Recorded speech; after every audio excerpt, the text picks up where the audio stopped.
I was put into the mental hospital at the age of 19. Transitioning has truly saved my life.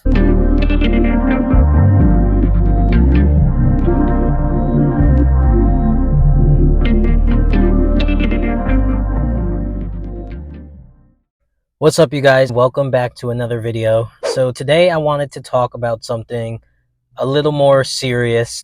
I feel like it's not talked about too much in the trans community, and I feel like it should. I do want to say disclaimer, I am going to be talking about things along the lines of self-harm and stuff like that. Nothing too detailed or graphic, but I do just want to let you guys know that that will be discussed. I feel like a lot of times the trans community, me included, are very quick to only talk about the great parts of transitioning and like the physical, starting HRT and the voice updates. I'm just going to give you guys a little story time, how everything came to light and how I really found myself and realized that this is something that needed to be done for my own sanity. In no way, shape, or form am I trying to push young people to think they're trans, be trans. This is solely for people who already know that they are trans or already know that they are different from their cisgender peers or whatever. So I'm never trying to push children to be trans. I'm not ever trying to push adults to be trans. This is my own personal experience. Long story short, I tried to off myself not once, not twice, but 3 times. And the third time ended up putting me in the hospital. I was put into the mental hospital at the age of 19. What had put me in there is a breakup. But it was not just because it was a breakup, but my ex-girlfriend, my first girlfriend, the first ever relationship I've been in with a female, she was the first person to know I was transgender. I came out to her. She gave me my name. I know I don't want to talk about it. She used he, him pronouns, and I felt 100% comfortable with her because she made me feel like I belonged. And it was the first time in my entire life where I genuinely felt the masculine energy that was trapped inside of me for so long. And so to have that one person that really understood me now, I was ecstatic. I was so euphoric, and I was the most euphoric I've ever been all the way up until this point. What had happened was when I graduated high school, she was a little bit younger than me. I started college, and as you can imagine, high school sweethearts don't necessarily last forever, and she broke up with me. We went our separate ways, and that literally was the worst thing that could have happened to me at that point. I was now alone. The only person that knew I was trans was now me and her. And since she was no longer a part of my life, pretty much my trans identity was gone. Like it no longer existed because no one else knew. So I tried to end my life because I felt so alone that like why should I stay somewhere when I feel so alone? No one knows who I really am, and this just isn't a life I want to live anymore. So I ended up trying to do something that I regret, and it put me in the hospital. And at that point, I was not physically transitioned at all, so I appeared 100% as a girl, female, whatever you want to call it. And I was the youngest one in this mental hospital because I just turned 19, and the second youngest person in the hospital was like 35. So I was a baby in there, and I looked like a little girl. And it was a co-ed facility, so there was grown men and grown women, and a lot of grown men were trying to hit on me because they were not all there mentally because of what they were going through. And it was just a very, very scary situation to go through, and to go through for anyone, whether you're a child, an adult, whatever.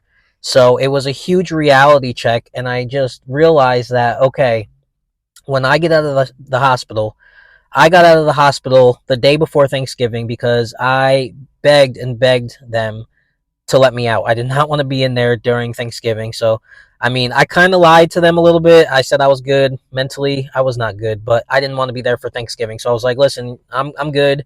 I went to all my meetings. I went to all my therapy sessions there. I played innocent. And so they released me the day before Thanksgiving. I will never forget the car ride home with my mom. Mind you, my mom is not a very emotionally attached type of person. I love her to death. I'm not saying anything bad about her, but just emotionally, she's not all there. But that was the first time really ever that she opened up and said, like, what's going on? What's the matter?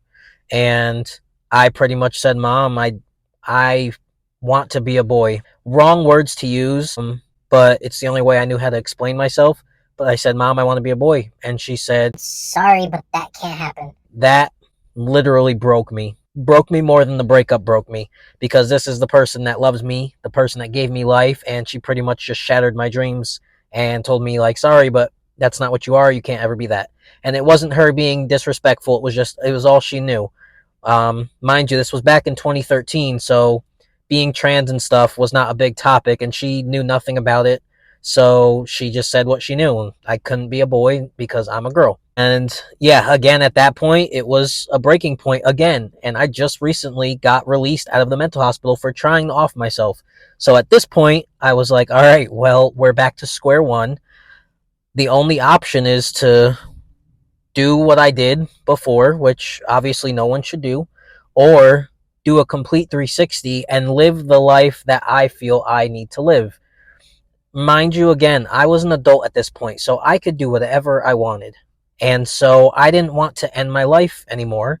So I said, the only other option is to live for me. Living for me meant transitioning. So when I got released out of the hospital, about 2 weeks later, I said, Mom, I'm cutting my hair. There was no more, Mom, can I? It was just, Mom, I'm cutting my hair. Then shortly after that, it was, Mom, can you order me these things online? It was just like men's clothing. I paid for it because I had my own job. And again, I'm an adult, so my money could be spent how I wanted it to be spent. I was in college, so this was a new beginning for me. I was no longer in high school, no longer around people that knew me previously that could judge me. It was a whole new setting of people, a whole new environment, and a very diverse environment. So I started college, and I started with this new identity. And I started telling teachers and everyone, hey, these are my pronouns, this is my name. And that is when everything started to just kind of gravitate towards a positive life for me.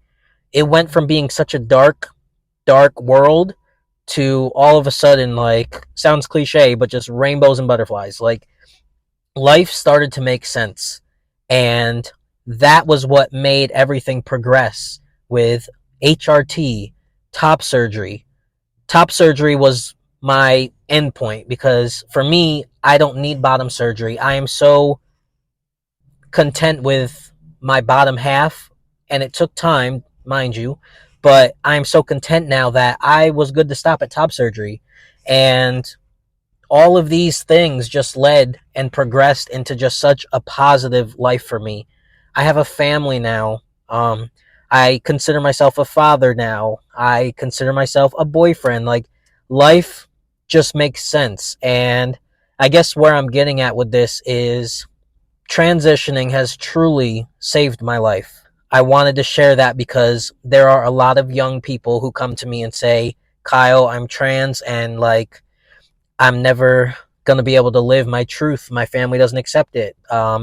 I feel like my family won't accept it. I feel like my friends are going to judge me. And the best advice I could give to you is, at the end of the day, the way I processed it was I reached my rock bottom. And the only way I could see myself getting out of that rock bottom was by living for me. There was no other answer but to live for me. And when you become an adult, or if you're already an adult and don't realize how much control you have over things, when I became an adult, I realized that if there were people that were not going to accept me for me, whether that be family, friends, anyone, I, as an adult, have the ability to create my own family, whether they're blood or not. And luckily, my blood family supports me 110%.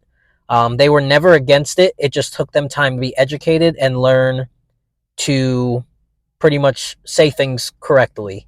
And then I was also able to create my own family with my girlfriend, my stepson, and their family, who only knows me as Kyle and only knows me as he, him pronouns. So as an adult, you are able to push away what needs to be pushed away or keep people at a distance, and you are able to create what you want in your surroundings so that you can live your true and authentic self. I just wanted to talk about that today because, again, I feel like not a lot of people talk about this part of the transition. And I'm not saying that everybody goes through transitioning in this way. Not everybody hits a rock bottom the way I did, but it is the reality and it can happen. And for those who think that our community tries to off ourselves because we're unhappy with ourselves, it's not that at all.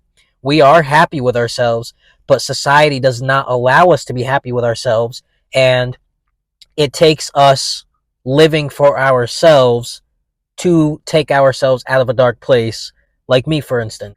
I hope it didn't trigger anyone. I hope it could just reach one person. If it could reach one person and make them kind of see things in a different light, then I know I did my job.